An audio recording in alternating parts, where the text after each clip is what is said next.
Maxwell's distribution law for velocities जो है उस पे बेस्ड कुछ न्यूमेरिकल प्रॉब्लम सॉल्व करना चाहते हैं।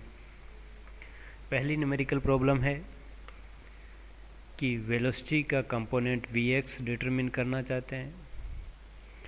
उसकी क्या वैल्यू होगी कि जब उसकी प्रोबेबिलिटी 1/e रह जाए मैक्सिमम वैल्यू की, या फिर 1/10 रह जाए। सॉल्यूशन।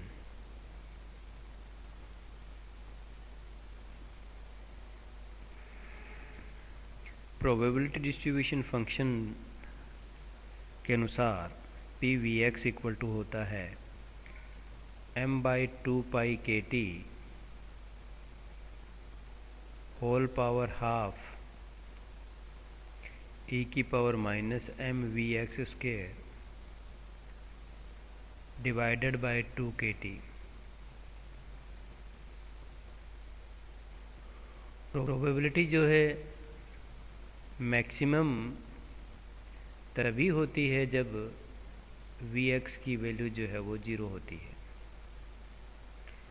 vx इक्वल टू 0 पे प्रोबेबिलिटी मैक्सिमम होती है, तो p मैक्सिमम जो मिलेगा वो हो जाएगा m/2π/kt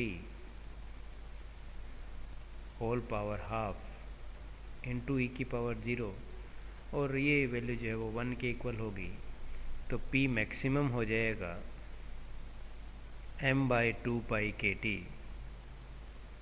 होल पावर हाफ। अब क्वेश्चन का पहला पार्ट देखते हैं। क्वेश्चन के पहले पार्ट्स में है कि p मैक्सिमम की जो वैल्यू है उसका 1/e रह जाए, तो वो प्रोबेबिलिटी के लिए हम वेलोसिटी की वैल्यू पता करेंगे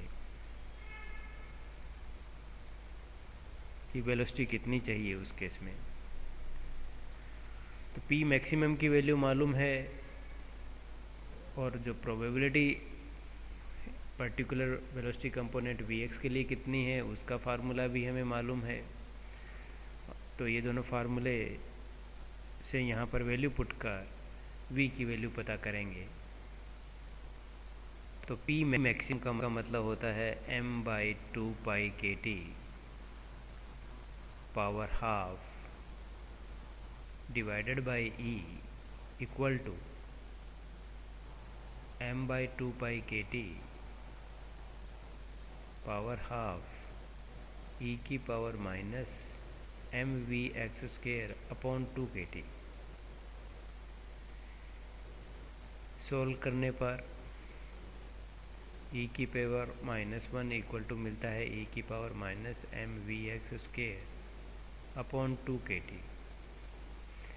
बेस सेम है तो पावर दोनों तरफ सेम होगी इक्वल की वजह से, तो mvx² by 2kt equal to 1, तो vx² इक्वल टू हो जाएगा 2kt/m। तो यहाँ से vx की वैल्यू मिल जाएगी, तो vx की वैल्यू हो जाएगी 2kt/m अंडर रूट। इसी क्वेश्चन का सेकंड पार्ट है कि मैक्सिमम का 1/10 पार्ट होना चाहिए। उसके लिए vx की वैल्यू पता करना चाहेंगे, तो p मैक्सिमम की वैल्यू पुट कर इसको सॉल्व करें। p मैक्सिमम होता है m/2π/kt whole power half divided by 10 equal to m/2π/kt whole power half e की power minus mvx² upon 2kt। 10⁻⁻1 equal to e की power minus mvx² upon 2kt, और 10 equal to e की power minus mvx² upon 2kt। Log ले लेंगे दोनों तरफ,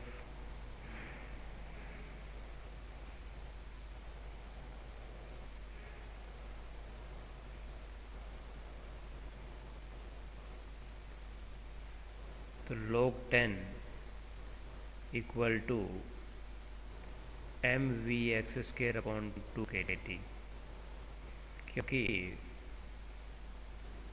log e की power x equal to होता है x, तो ये मेथड यहाँ पर अप्लाई किया गया है।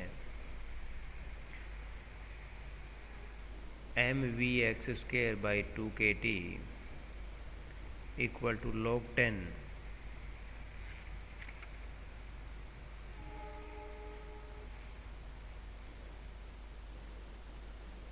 तो V x square equal to हो जाएगा 2kt बाई एम। log 10 जो है उसकी वैल्यू होती है 2.3,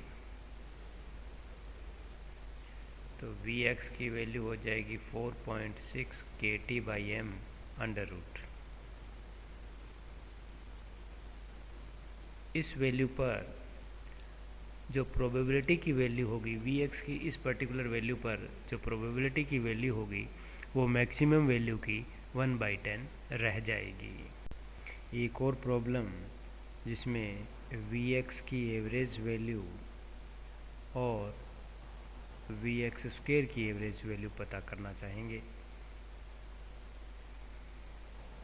वी एक्स एवरेज का मतलब होता है minus infinite to infinite integration limit V x P V x D we X, minus infinite to infinite we x m by 2 pi kt under root e की power minus M we x square upon 2kt D we x.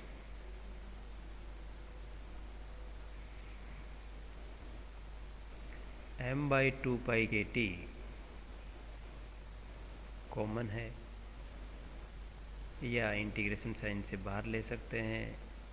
Integration we X E की power minus M by 2kt V x square D we x.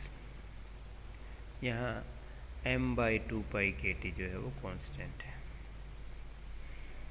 Standard integration से मालूम है कि minus infinite से infinite हो e की power minus alpha we square D V हो तो इसकी जो वैल्यू होती है वो 0 होती है। तो ज़रूरी है कि इस इंटीग्रेशन की भी वैल्यू जो है वो 0 होगी स्टैंडर्ड इंटीग्रेशन के फार्मूले के अनुसार। तो फिर एवरेज जो वेलोसिटी का कंपोनेंट वी एक्स की वैल्यू जो होगी वो 0 होती है, 0 मिलती है।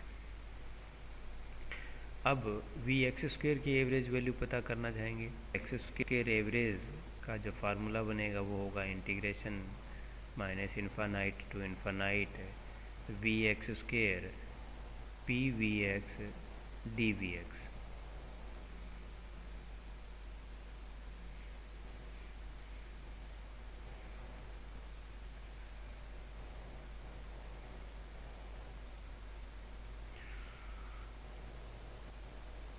पी वी एक्स की वैल्यू पुट कर देते हैं m by 2 pi kt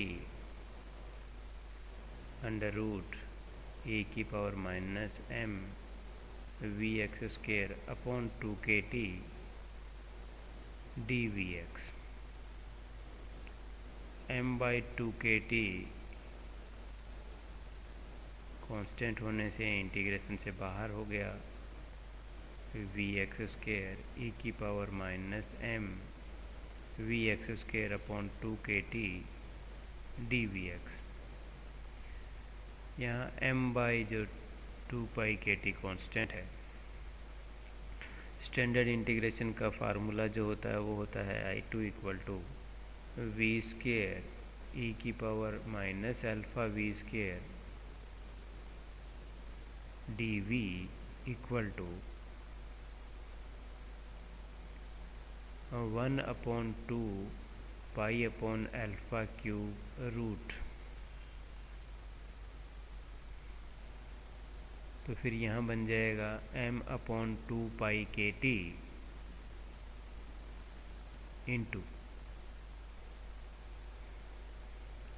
standard integration से इसकी वैल्यू होगी हाफ पाई अपॉन अल्फ़ा क्यूब, और अल्फ़ा जो यहाँ बनता है उसकी वैल्यू होती है m/2 kT। तो m/2 kT का होल क्यूब और रूट m/2π/kT